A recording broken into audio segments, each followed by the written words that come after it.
के दिन इस परम पवित्र भूमि पे जहाँ द्वारकाधीश राधारानी के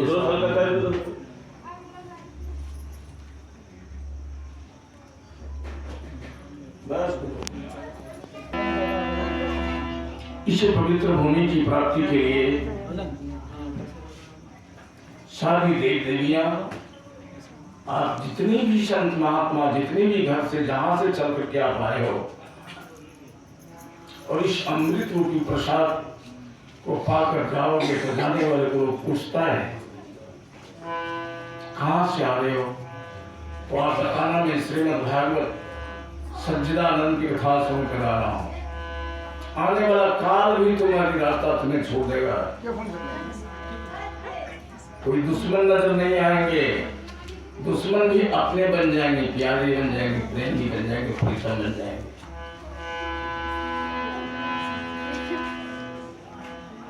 और भगवान के मार्ग को यदि कोई रोकता है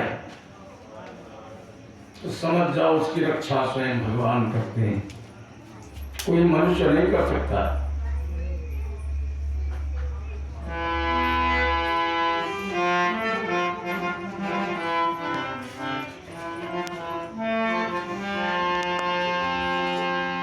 एक बार अपनी आवाज में जवाब भगवान को हाथ उठा के दोनों हाथ उठा के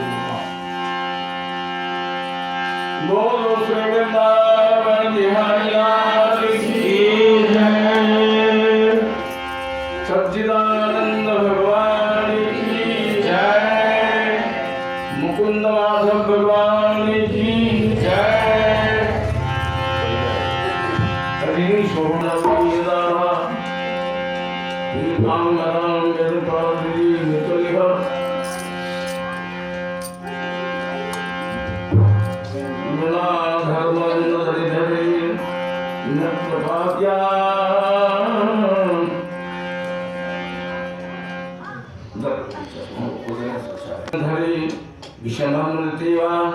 तत्तमेवं महेनो जाने जाने। भगवान श्री कृष्ण की याद कोई बार मन से करो, मन से करो, आज करो, हृदय में बसा लो। 1 मिनट का समय।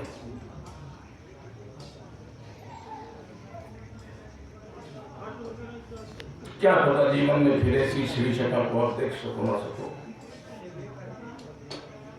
लेकिन इस ब्रह्मांड नायक जगत जगदीश्वर श्री कृष्ण के सिंह के बात पर है और अमृत की वर्षा बरसती रहती है। जो चल के आए, जो नहीं चल के आए, जो घर से सुनते हैं, जो बाहर सुनते हैं, जहाँ कहीं से भी सुनते हैं और दर्शन नहीं होता, फर्क इतना ही है। तुम एकदम शांत होकर बैठ जाओ, तो नाच करते हैं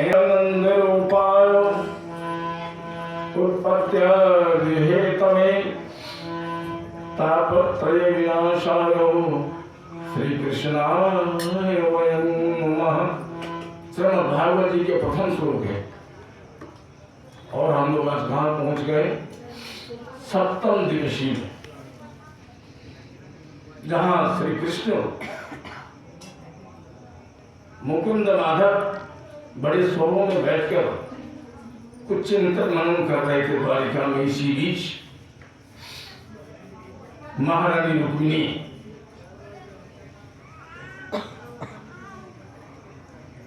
की विवाह की तैयारी करने के लिए उनके पिताजी ने अपने उनके 4 भाई थे, रिद्वान थे, बुलाए। सबों ने सलाह किया कि रुक्मिणी जितनी सुंदर बिटिया हमारी है, इसकी विवाह में करूं तो श्री कृष्ण के साथ। लेकिन श्री कृष्ण ने जो कंस को मारा था, जरासंध वाले, जरासंध के दामाद थे कंस, और शिशुपाल कंस के मित्र था। जब भगवान उनके पिताजी ने यह बात को बता दिया कि हाँ मेरी बहन ब्याह की योग्य हो गई है, मन चाहा वर ढूंढ सकती है, तो उनके पिताजी ने कहा कि बिटिया से पूछा जाए। सबों ने कहा शिशुपाल के साथ शादी करेंगे। क्या कहा? शिशुपाल के साथ शादी करेंगे। लेकिन रुक्मिणी ने क्या कही? नहीं, यदि मेरी शादी हो तो श्री कृष्ण वल्लभ के साथ, अन्यथा मैं शादी ही नहीं करूंगी। लेकिन बड़ा भाई युग में था, उसने दहाड़ते हुए, इसलिए कि वो शिशुपाल का मित्र था, उसने कहा कि नहीं, हम अपनी बहन की शादी जब भी करेंगे तो शिशुपाल के साथ। अब देखो दोनों की बात क्या है।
Hare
किया था, कोई अन्न खाने की बात तो उन्होंने फलाहार करने किया था।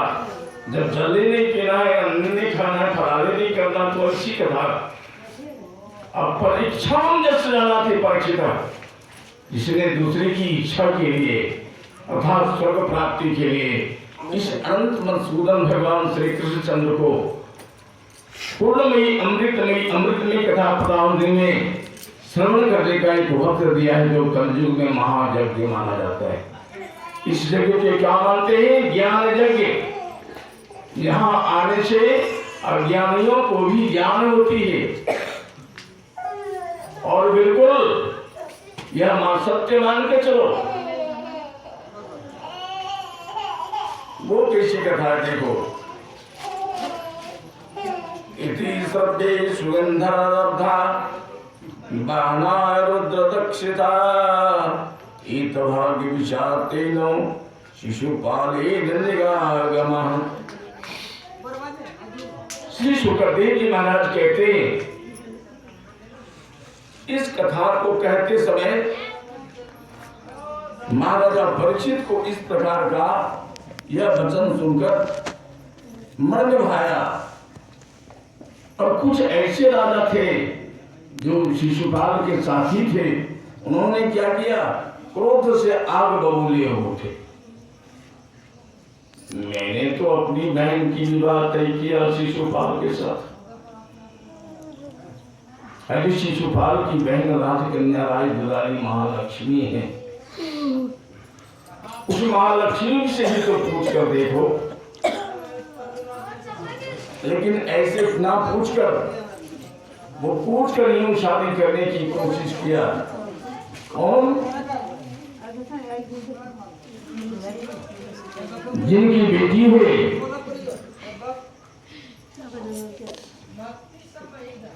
अच्छा सुनो, अगर तुमने अल्लाह करो भी तुम कथा कहते दन्नतेनो वैति गोविंदम कृष्णं ते वचसात्मकं त्रिविधा सप्तधारिणो कविर्नाति नाविवः अस्ते गोविंद ही सिंह तिष्ठ तिष्ठेति वाण। लेकिन महारानी रुक्मिणी ने, लक्ष्मी ने अपने मन ही मन पिता उनके और 3 भाई सब मिलकर सलाह कर लिए कि मेरी बहन के लायक अगर कोई वर है तो वो है द्वारिकाधीश। अब तो रुक्मिणी भगवान को मन में चिन्हित कर लिया, हृदय में बसा लिया, यहां तक कि प्राण बल्लभा के दिया, लेकिन किसी की सहायता बड़ा भाई रुक्मला क्रोधी था, इस बात को समझ न सका और शिशुपाल के पिताजी को प्रबंधता पूर्वक बारात लेके आने की सूचना कर दी। समयं कृष्णो धनुषित्वा खड्गमाडितं खड्गस्याध्याय रुक्मिण्याम् अष्टमोपितो भवान्।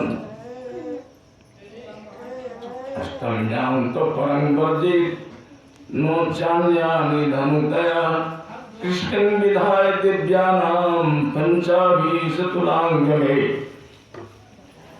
अब रुक्मिणी मन ही मन विचार करती है, उनके पिताजी से पूछकर बाबूजी मैं क्या करूं?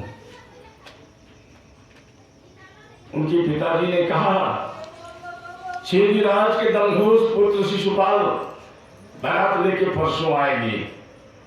घर में आके अपने सभी को समझा दिया। वो ज्येष्ठ भाई था, रुक्म उसका नाम था। 4 भाई थे, रुक्म द्वंद, प्रदाद्वंद और विवर्जिता। उसकी एक बहन थी रुक्मिणी। शिशुपाल ने तो अपना तैयारी करके दूल्हा बनने के लिए रुक्मिणी से विवाह के लिए चतुरंगी सेना सजाकर, इतना ही नहीं वाद्य गाद्यों के साथ अनमोल बहुमूल्य सभी प्रकार के बाजाओं की तैयारी करवा कर आ चला है। भगवान क्या करते हैं? भगवान को कोई पता नहीं है, लेकिन वो तो अंतर्यामी हैं, सब बात को बुझते हैं। तेनाडिता सर्वोपेस्तु चिच्छोदो धनुषात्मकम् पुनरद्योतदन्दं हस्योतसयो दिशा परिधायां भक्तिनां शूलं चास्मीश्वरी तोमरो यातो जदानंदम जदुनंदन। रुक्मिणी के पिताजी ने एक सलाह दी, अपने कुल पुरोहित हमारे कहाँ है? कहा पिताजी क्या करें? कहा बेटी दोनों की लाज बच जाएगी, हम ना बड़ा बेटा को कुछ कह सकते हैं, घर में क्यों ना लगे फिर है?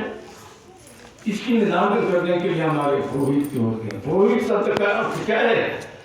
पुरोहिताय जस्य करोति, अरे जो पर के हित के लिए अच्छे से अच्छे कर्म, अच्छी से अच्छी पूजा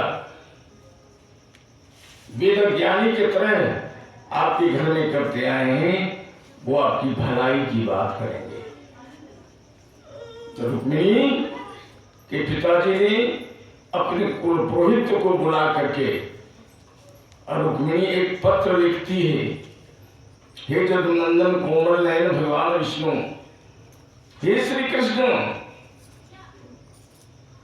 मैं तो आपके पति के रूप में वर्णित कर चुका हूं, आप तो मेरे प्राण परमेश्वर बन चुके हैं, लेकिन ध्यान दीजिए प्रभु, हमारे पिताजी, हमारा और 3 भाई सभी तैयार है, सब परिवार के लोग, लेकिन बड़ा भाई जो शिशुपाल और कंस का मित्र था, और शिशुपाल हमारे रूप में भाई का भी मित्र है, उससे मेरी बेटी की विवाह तय करना। हे जदुनंदन कुलभूषण,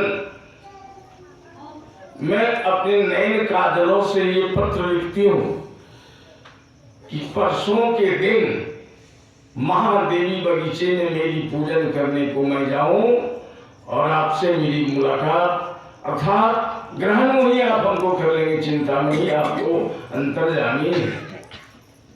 भगवान मधुसूदन ने, श्री कृष्ण चंद्र ने जब रुक्मिणी जी के पत्र को लिख करके दिए, प्रभु अगर यदि परसों आप नहीं पहुंचकर हमारे साथ अनुग्रहित हमें करते हो, तरसों में जीवित नहीं पाओगे। और इतना ही नहीं,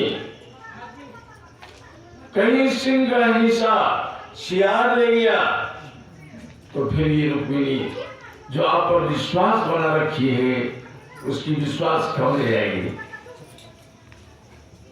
बोल दे आनंद कंद भगवान की, श्री कृष्ण भगवान की, राधिका रमन बिहारी की। तो रमन करने वाले जो राधिका के साथ भगवान श्री कृष्ण थे, वो द्वारिका में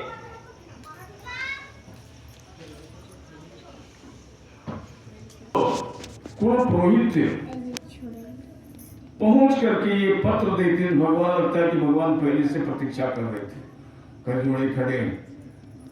जय हो राजभूषण, तिलकोट मणि, जगभूषण, हे जगराज, हे श्री कृष्ण, हे प्राण वल्लभ, मैं तो चलकर बड़ी आशा से पत्र लेके आया हूं। इस आशा के पत्र को पूरित करना स्वधर्म आपका है, एक अबला के उद्धार। भगवान मुस्कुराए, ब्राह्मण देवता को प्रणाम किए, दंडवत किए, और अंत में प्रणाम करने के बाद जब पत्र खोलते हैं तो उसमें लिखा हुआ, हे जदुकुलभूषण, चिंतामणि, चिंता की विषय बन गई कि मेरे भाई, मेरे पिताजी, मेरा सब परिवार, स्वयं मैं आपको पति के रूप में वर्णित कर चुकी हूं, लेकिन हमारा बड़ा भाई जो रूप में है, उसने मेरी शादी शिशुपाल के साथ करने के लिए उतार लाया, जो परसों बारात लेके आएगा। इसलिए मैं जागृत करना चाहती हूँ, हे प्राणनाथ, जागृत करना चाहती हूँ कि इस पत्र को पढ़कर आप पुनः माता भगवती देवी के मंदिर तक अपने रथबाग घोड़े रथ सजा होके आप आए, और वहीं से मुलाकात होगी, और मेरी धर्म की रक्षा करो, अबला की रक्षा करो, इस आंसू की लाज रखो। भगवान ने उस पत्र को कमल नहीं थे, जब पढ़ा काम से आंसू बहाना शुरू कर दिया। बताओ रुक्मिणी, तुम रुक्मिणी नहीं हो, तुम राजलक्ष्मी हो। मैं जरूर जाऊंगा, बारात लेकर के शिशुपाल 10,000 राजाओं को लेके आएगा, लेकिन मैं अकेला जाऊंगा। भगवान ने तय कर दिया। आने वाले दिन भगवान ने अपने रथों में सुवाहु घोड़े नाम के घोड़ा जोड़ा, जो बिल्कुल द्वारिका से कांटेक्ट था, और वह घोड़ा द्वारिका से चलता फिर द्वारिका ही आता था। वैसे घोड़ों पे राजा शिशुपाल अपने बाराती के साथ मदमस्त है। सभी बारातियों की खान पान मिष्टान चल रहा है। संध्या हुई, सारी गोपियां, आज की भी नरनारियां भगवती पूजन के लिए कन्या को ले जाती है, अर्थात वर पूजन होता है, दूल्हा का पूजन होता है, तो दूल्हा को ले जाया जाता है। उसी तरह से उस राजलक्ष्मी रुक्मिणी को सभी गीत नाद गाती हुई भगवती के मंदिर तक ले गई।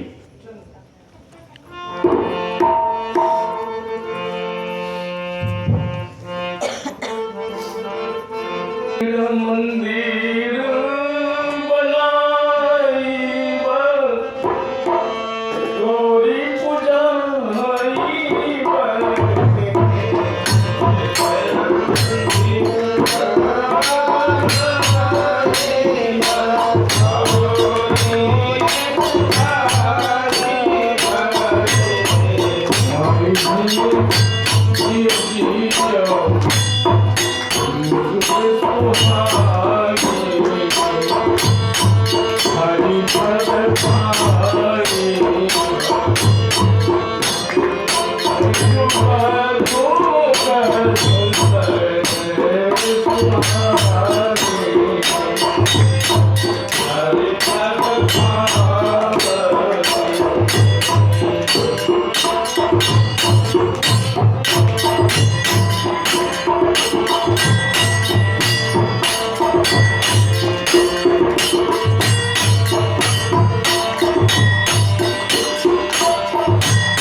रथ लेके आए तो किसी ने देखा नहीं, और भगवान किस रूप में आए?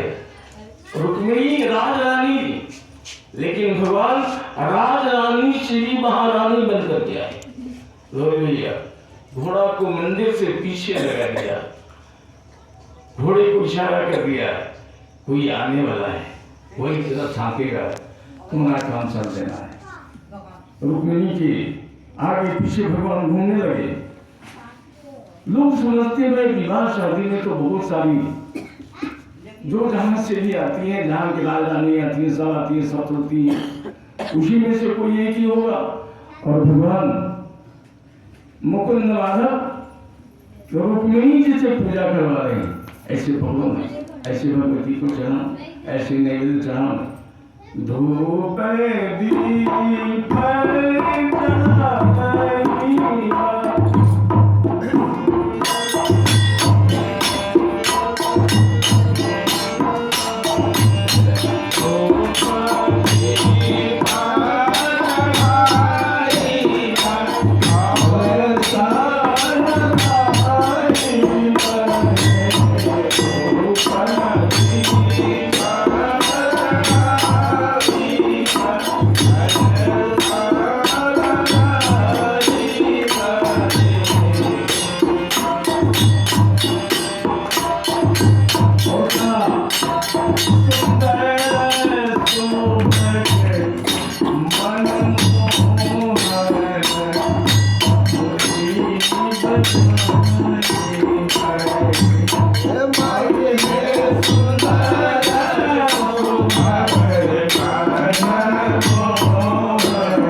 भगवान को जब रुक्मिणी ने उठा पहचान न सकी थी कि ये कोई मर्द है,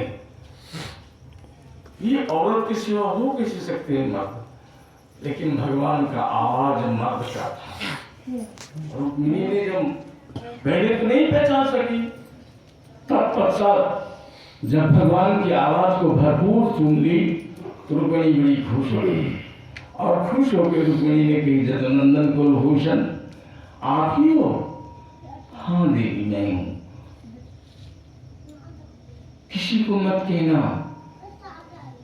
रुक्मिणी पूजा हो गई ना?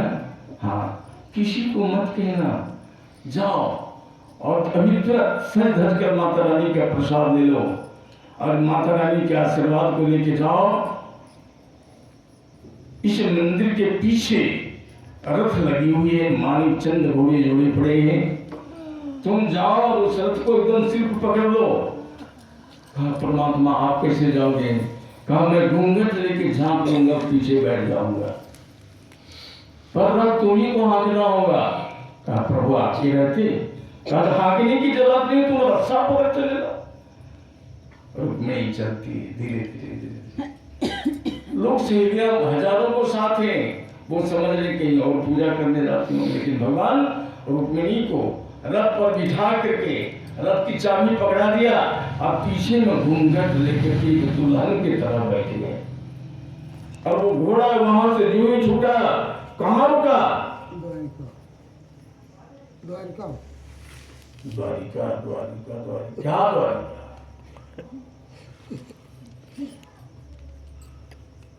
जगन्नाथ ने द्वारिका स्थान जो बनाए थे, जदुभूषण ने द्वारिका को बनाने वाले ब्रह्मा जी थे, विश्वकर्मा ने बनाया, जहां भगवान श्री कृष्ण के साथ समुद्र के बीच में वह द्वारिका है। जो घोड़ा वहां से उड़ा सभी देखते रह गया, आकाश मार्ग को घोड़ा चल चला, रुक्मिणी रस्सा को पकड़ी हुई है और एक दुल्हन के तरफ से कृष्ण बैठे हुए। बोलो श्री कृष्णचंद्र भगवान की, राधिका रमण बिहारी की। हल्ला हो गई, रुक्मिणी का हरण हो गया, रुक्मिणी का हरण हो गया। अब तो शिशुपाल के पूरे जितना पहलवान, जितनी योद्धा आए थे, रुक्मिणी गई पूजा करने के लिए, तो हरण किसका हो गया? रात को जाते हुए कोई देखा तो वहां जितनी औरतें थी सबने कहा, रुक्मिणी को देखा रथ पर सवार होकर के चाबुक पकड़े हुए रस्सा को लिए और एक महिला को बैठा के दुल्हन को और कहीं चली जा रही थी, घोड़ा अपने उड़ा और चलते चलते प्रभूषण पहुंच गए।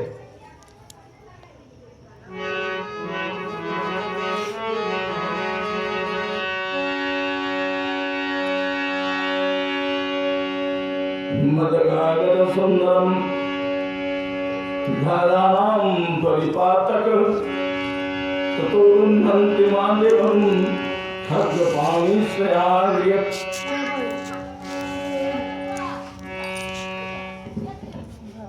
द्वारकाधीश भगवान के नाम पर दो हरे बोल श्री द्वारकाधीश भगवान